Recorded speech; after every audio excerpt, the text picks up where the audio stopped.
गाउँघरमा चल्ने पालो पैँचो राजनीतिमा चल्छ कि चल्दैन? यसपटकको संसदीय निर्वाचनमा यो पालो पैँचो आम नागरिकले हेर्नेवाला छन्, किनकि काठमाडौँ महानगरपालिकाका मेयर बालेन शाहलाई जिताउनका लागि हाल राष्ट्रिय स्वतन्त्र पार्टी खोलेका सञ्चारकर्मी रवि लामिछानेले खुबै सहयोग गरेका थिए। काठमाडौँ महानगरपालिकाको चुनावी दौड उत्कर्षमा पुग्दा लोकप्रिय सञ्चारकर्मी रवि लामिछानेले आफ्नो पेशागत आचार संहिताको सीमा नाग्दै स्वतन्त्र उम्मेद्वार बालेन शाहको खुल्ला पक्ष पोषण गरे। सामाजिक सञ्जालमा स्टाटस नै लेखेर उनले काङ्ग्रेस एमाले बाहेकका उम्मेद्वारहरूले आफ्नो उम्मेदवारी फिर्ता लिएर बालेन्द्रलाई मेयरमा जिताउन आह्वान गरेका थिए। तटस्थ भूमिकामा रहनुपर्ने एउटा मिडियाकर्मीले अमुक उम्मेद्वारको पक्षमा यसरी लबिङ गर्नु पत्रकार आचार संहिता विपरीत मानिन्छ। तर बालेन्द्र कुनै राजनैतिक पार्टीको नभएर स्वतन्त्र उम्मेद्वार भएकाले रविले गरेको पक्ष पोषणमाथि धेरै प्रश्न उठेन। अन्ततः बालेनले मेयरको चुनावमा शानदार जित हासिल गरेर अहिले आफ्नो कर्मक्षेत्रमा जुटिरहेका छन्। टेलिभिजन कार्यक्रम मार्फत जनताको आँसु पुछ्ने प्रयास गर्दै आएका रवि लामिछानेको पछाडि समर्थकको ठुलै जमात छ। उनलाई भगवान नै मान्नेहरू पनि कम छैनन्। त्यसैले रविले सामाजिक सञ्जालमा बालेनको पक्षमा लेखेको स्टाटसले उनको जितमा पक्कै केही न केही टेवा पुर्याएकै हुनुपर्छ। अहिले आएर रवि आफै चुनावी मैदानमा उत्रिएका छन्। उनले टेलिभिजनबाट राजीनामा दिएर राजनीतिक दल खोल्दै प्रतिनिधि सभाको चुनाव लड्ने घोषणा गरिसकेका छन्। अब धेरैको जिज्ञासा छ, रविको चुनावी अभियानमा मेयर बालेन्द्र शाहको भूमिका कस्तो हुन्छ? के बालेन्द्रले रविको पक्षमा खुलेर हिजो उनले लगाएको गुण तिर्लान्? बालेन निकट स्रोतले यो विषयमा कुनै छलफल नभएको बताउँछ।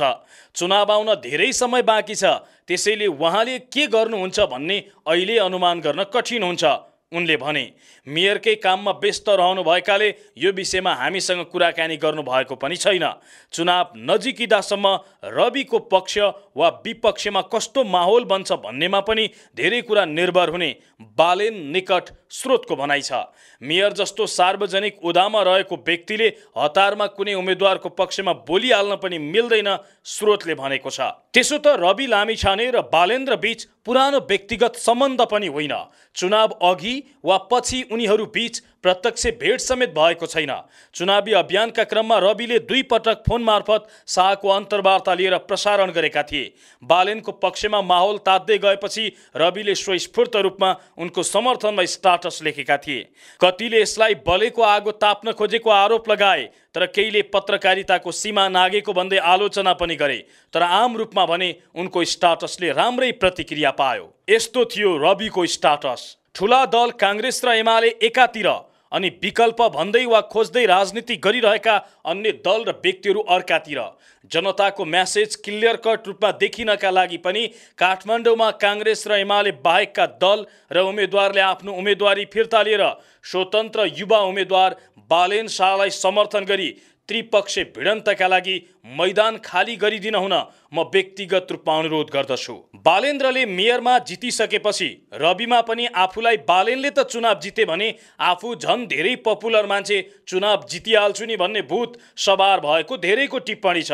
तर रविले चाहिँ राजनीतिमा आउने पुरानै योजना भएको बताउँदै आएका छन्। गत शुक्रबार आयोजित पत्रकार सम्मेलनमा रविलाई बालेन्द्र शाह उनको पार्टीमा आउन सक्ने सम्भावनाका बारेमा सोधिएको प्रश्नमा रविले बालेनलाई पार्टीमा ल्याउने वा उनको समर्थन लिने भन्दा पनि मेयरको रूपमा उनलाई सफल बनाउने कुरा महत्त्वपूर्ण रहेको जवाफ दिएका थिए। विगतमा बालेन्द्रलाई स्वतन्त्रमा जिताउन भूमिका खेल्ने टिम अहिले पनि संसदीय चुनावमा स्वतन्त्र उम्मेदवारी घोषणा गरेकाहरूसँग नजिक छ।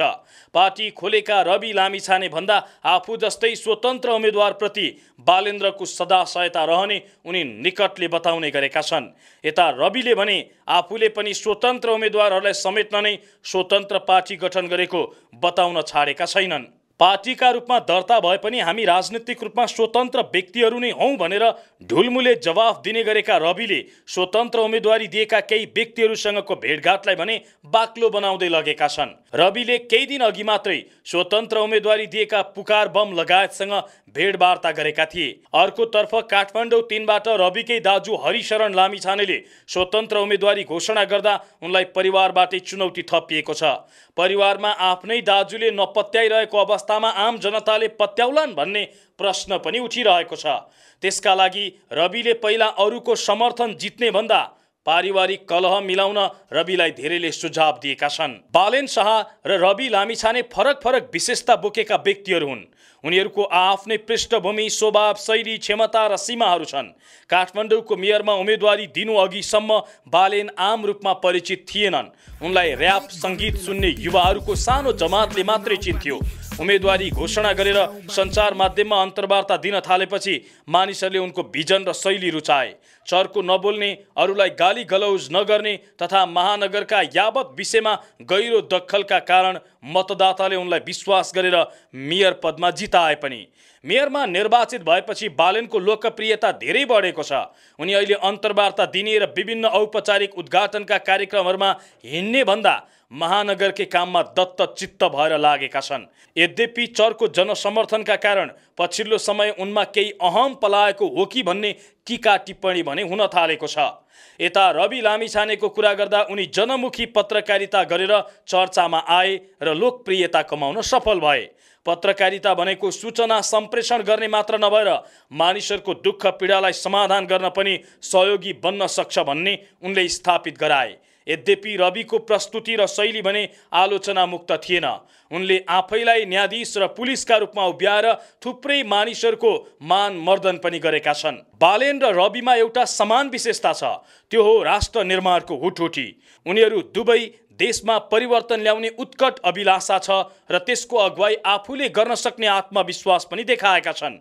भोलि उनीहरू कति सफल हुन्छन् त्यो भने भोलिको दिनमै थाहा होला। यद्यपि हिजो बालेनलाई समर्थन गरेका रवि आफै चुनावी मैदानमा उत्रिने तयारीमा छन्। भोलि रवि चुनावी मैदानमा उत्रिदा बालेनले रविलाई सहयोग गरेर गुण तिर्लान्, त्यो भविष्यले नै बताउनेछ।